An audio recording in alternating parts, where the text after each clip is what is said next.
I have always been fascinated by the way that we learn and develop throughout our lives. It seems some things are automatic depending on your family, your hometown, and other various support systems. Why do we believe the way that we do? Is it our experiences through life? Is it who has taught us?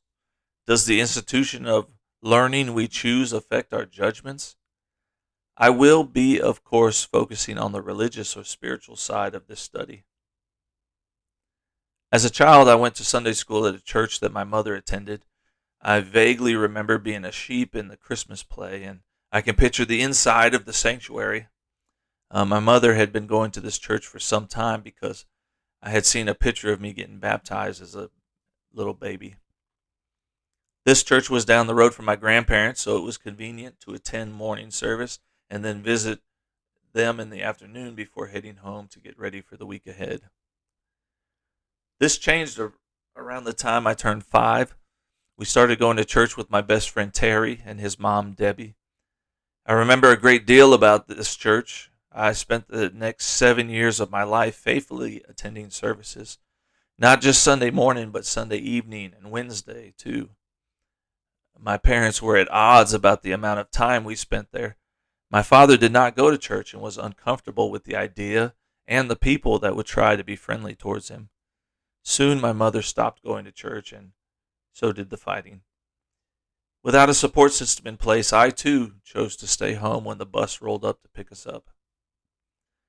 I've had many types of church experiences over the years. I attended an all Spanish congregation with an interpreter.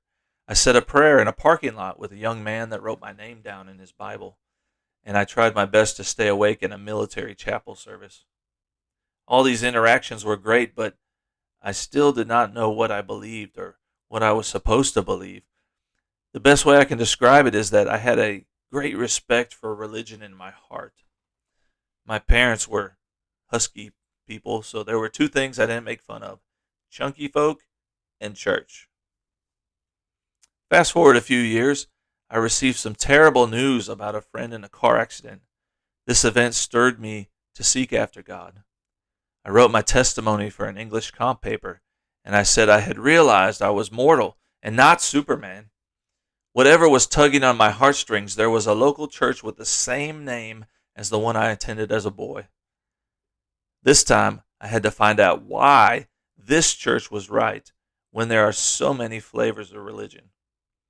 I opened the Bible for myself and I read it. Not just the cutesy scriptures, but all of them. Not just the verses that we're talking about in the Sunday school lesson, but all of them. When you open the Word for yourself, you begin to see scriptures just as they are. Some things require context and knowledge of the regional and period customs, but for the most part, the Bible reads better than tradition teaches it. Soon I was burning through Bible studies and then teaching lessons. I could not get enough, and for the first time, I understood what I believed. We rely so much on the way we're taught or what sweet Aunt Susie told us that we miss so much of the treasure that is plain within the scriptures.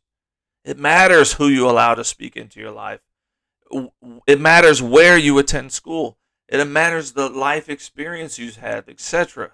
Life is precious, and we cannot depend on an organization, a tradition, or a loved one to work out your own salvation with fear and trembling.